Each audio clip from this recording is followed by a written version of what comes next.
بسم اللہ الرحمن الرحیم صلی اللہ تعالی علیہ وسلم۔ گزشتہ سبق میں انہوں نے دلالت کے بارے میں بتایا تھا۔ دلالت ایک شے کو دوسری شے کے ساتھ اس طرح خاص کرنا کہ پہلی شے کے جاننے سے دوسری شے کا جاننا لازم ہے۔ ایک شے کا ہونا اس حیثیت سے کہ اس کے جاننے سے دوسری شے کا جاننا لازم ہے، یہ ہے دلالت۔ اور وضع ایک شے کو خاص کرنا دوسری شے کے ساتھ اس حیثیت سے کہ اس کے جاننے سے دوسری شے کا جاننا لازم ہے۔ پھر انہوں نے بتایا کہ وضع یہ دلالت کے اسباب میں سے ایک سبب ہے، اور دلالت کی استقراء کے حکم کے مطابق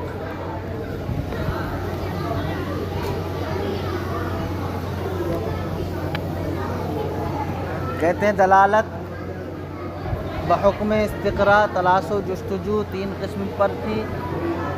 اول دلالت، پھر اس کی دو قسمیں تھیں، دلالت وضعیہ لفظیہ۔ اول دلالت وضعیہ، پھر وضعیہ کی دو قسمیں۔ وضعیہ کسے کہتے ہیں؟ وضعیہ کہتے ہیں جس میں وضع کو دخل ہو، اس کی دو قسمیں تھیں، لفظیہ غیر لفظیہ۔ دلالت وضعیہ لفظیہ جیسے لفظ زید کی دلالت ذات زید پر، غیر لفظیہ جیسے خطوط، عقود، اشارات، نصب کی دلالت ان کے معانی پر جو ان سے سمجھے جاتے ہیں۔ پھر دوسری دلالت دلالت عقلیہ، وہ جو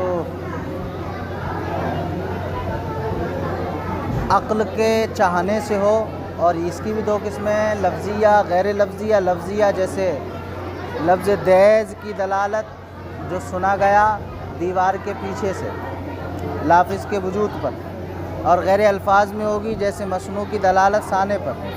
اور تیسری دلالت طبعیہ، وہ جو طبیعت کے چاہنے سے ہو، اور یہ بھی دو قسم پر ہے، لفظیہ غیر لفظیہ۔ لفظیہ جیسے اوحو کی دلالت سینے کے درد پر، اور غیر لفظیہ جیسے سرخی کی دلالت شرمندگی پر، اور زردی کی دلالت غصے پر۔ اب یہاں سے بتا رہے ہیں، کہہ رہے ہیں ان دلالتوں میں معتبر کون سی ہے؟ فرماتے ہیں فصل آنچے از دلالت معتبر است دلالت لفظیہ وضعیہ است۔ کہہ رہے ہیں جو کچھ دلالت میں سے معتبر ہے وہ دلالت وضعیہ لفظیہ ہے۔ ان چھو دلالتوں میں سے کون سی معتبر ہے؟ دلالت وضعیہ لفظیہ۔ کیوں؟ کہہ رہے ہیں زیرا کے فائدہ و استفادہ معانی معتاد و این طریق است۔ کہہ رہے ہیں اس لیے کہ معانی کا سمجھنا اور سمجھانا اسی پر موقوف ہے، اس لیے کہ معانی کا سمجھنا اور سمجھانا دلالت وضعیہ لفظیہ پر ہی موقوف ہے۔ سمجھ رہے ہیں؟ معانی کا سمجھنا اور سمجھانا دلالت وضعیہ لفظیہ پر موقوف ہے۔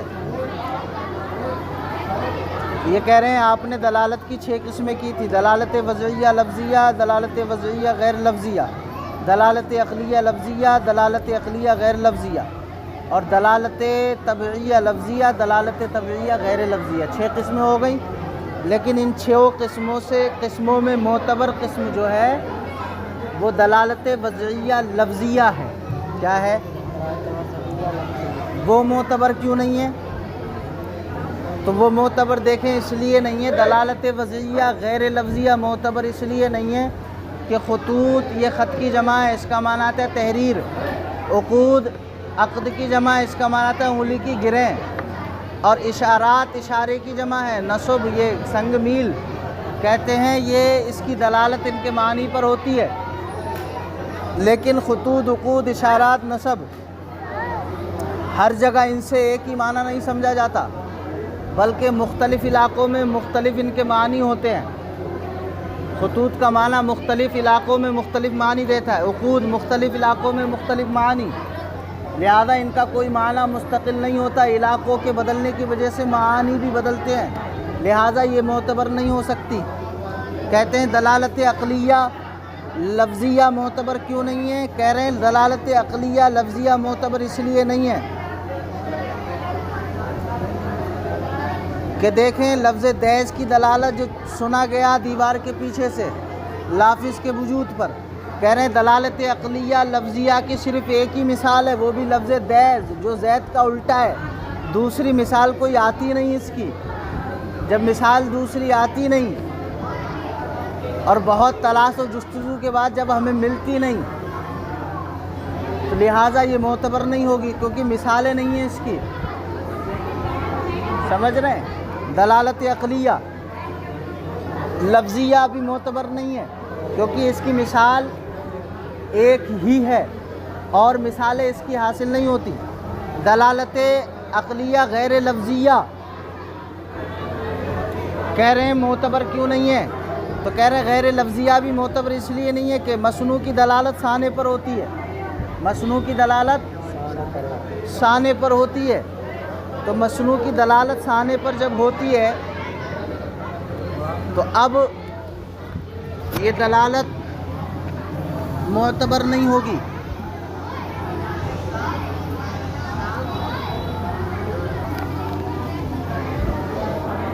کہہ رہے ہیں دلالت وضعیہ لفظیہ کے علاوہ جو دلالت معتبر نہیں ہے، کیوں نہیں ہے؟ کہتے ہیں اس لیے عقلیہ تو اس لیے معتبر نہیں ہے کہ ہر انسان کی عقل مختلف ہے، کوئی ذی فہم ہے تو کوئی غبی ہے، کوئی اعلیٰ ذہن کا ہے تو کوئی کند ذہن کا ہے، اس لیے یہ معتبر نہیں ہے۔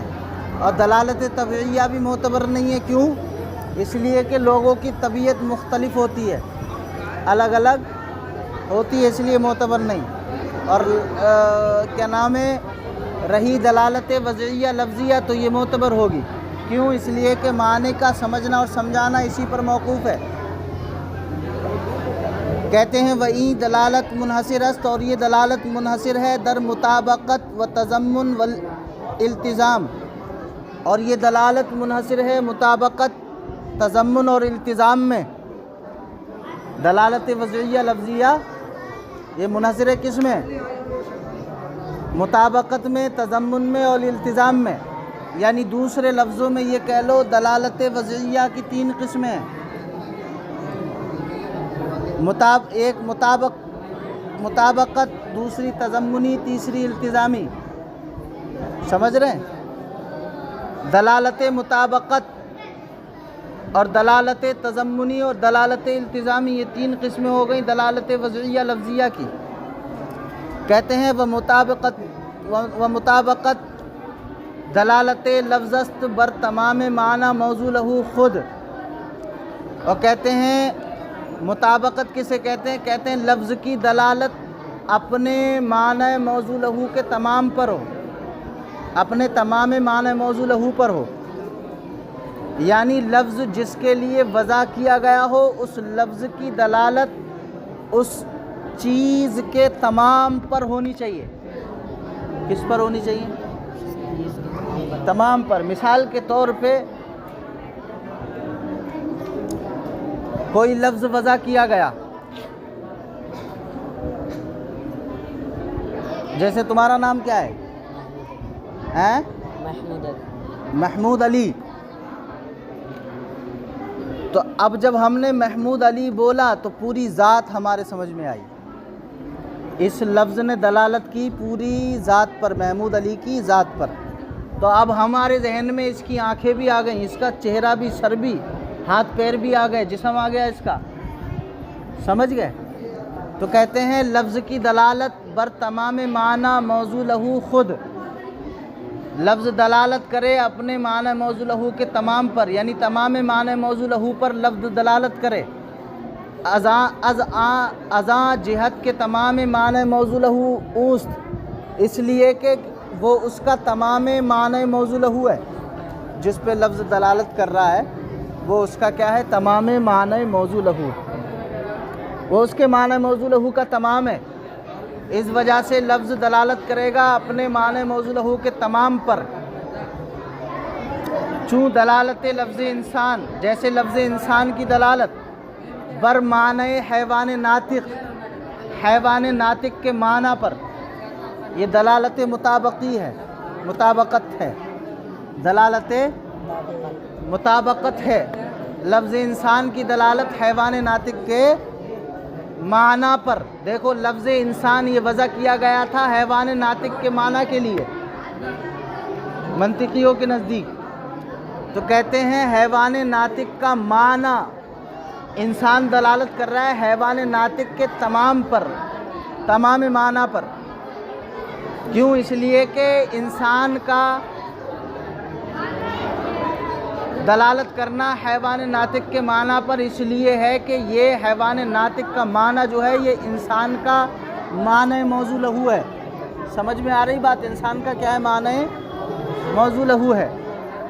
تو کہتے ہیں ایک دلالت وہ ہے جو کہ لفظ دلالت کرے اپنے تمام معنی موضوع لہو پر، اور کہتے ہیں وہ تضمن، اور دلالت تضمنی، دلالت لفظ است بر جزو معنی موضوع لہو خود، لفظ دلالت کرے اپنے معنی موضوع لہو کے جز پر۔ کیوں کہہ رہے ہیں ازاں جہت کے جز معنی موضوع لہو اوست؟ اس لیے کہ وہ اس کا معنی موضوع لہو ہے۔ جز کیا ہے؟ معنی موضوع لہو۔ جیسے لفظ انسان کی دلالت بر معنی حیوان تنہا یا بر معنی ناطق تنہا، جیسے لفظ انسان کی دلالت تنہا حیوان کے معنی پر یا تنہا ناطق کے معنی پر، انسان کی دلالت تنہا حیوان کے معنی پر یا تنہا، یہ دلالت تضمنی ہے۔ اور دلالت تضمنی کسے کہتے ہیں؟ لفظ کا دلالت کرنا اپنے معنی موضوع لہو کے جز پر۔ تو لفظ ہے انسان، اس کا معنی موضوع لہو کیا ہے؟ حیوان ناطق۔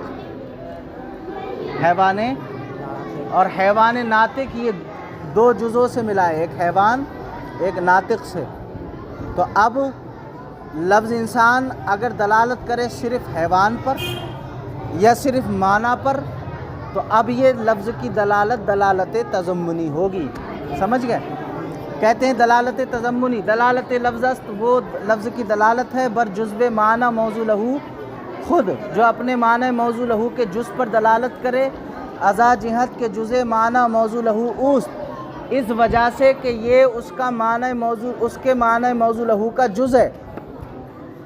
جیسے دلالت لفظ انسان، جیسے لفظ انسان کی دلالت بر معنی حیوان تنہا حیوان کے معنی پر یا بر معنی ناطق تنہا یا تنہا ناطق کے معنی پر۔ سمجھ گئے بات کو؟ التزام اور دلالت التزام کہتے ہیں دلالت لفظ است، وہ لفظ کا دلالت کرنا ہے بر معنی خارج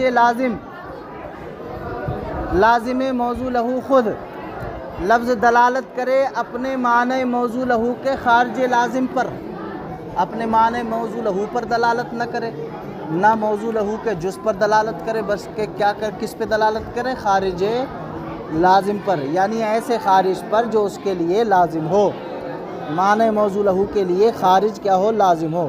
کہتے ہیں لفظ دلالت کرے اپنے معنی موضوع لہو کے خارج لازم کے معنی پر، ازا جہت کے خارج لازم موضوع لہو اوست، اسی وجہ سے کہ وہ اپنے معنی موضوع لہو کا خارج لازم ہے۔ چوں دلالت لفظ انسان، جیسے لفظ انسان کی دلالت بر معنی قابل علم و صنعت کتابت، جیسے لفظ انسان کی دلالت قابل علم کے معنی پر اور صنعت کتابت کے معنی پر، لفظ انسان کی دلالت قابل علم کے معنی پر اور صنعت کتابت کے معنی پر۔ اس کو یوں مثال میں سمجھے، کوئی بندہ اچھا کاریگر ہے یا بہترین عالم ہے، بہترین عالم ہے تو وہ قابل بھی ہے نہیں؟ تدریس کے قابل ہوگا، بہترین عالم ہوگا، امامت و تدریس خطابت کے کیا ہوگا؟ قابل ہوگا۔ تو آپ بتائیں کسی کا عالم ہونا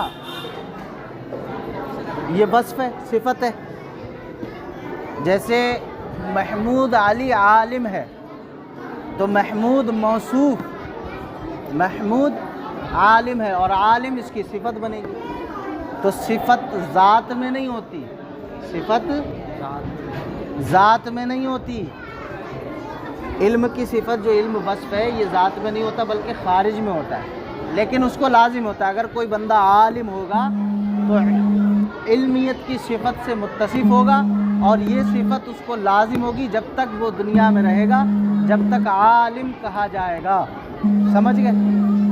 اور یہ خارج ہے، ذات کے اندر نہیں ہے بلکہ خارج ہے ذات سے، لہذا خارج ہو کے بھی لازم ہے۔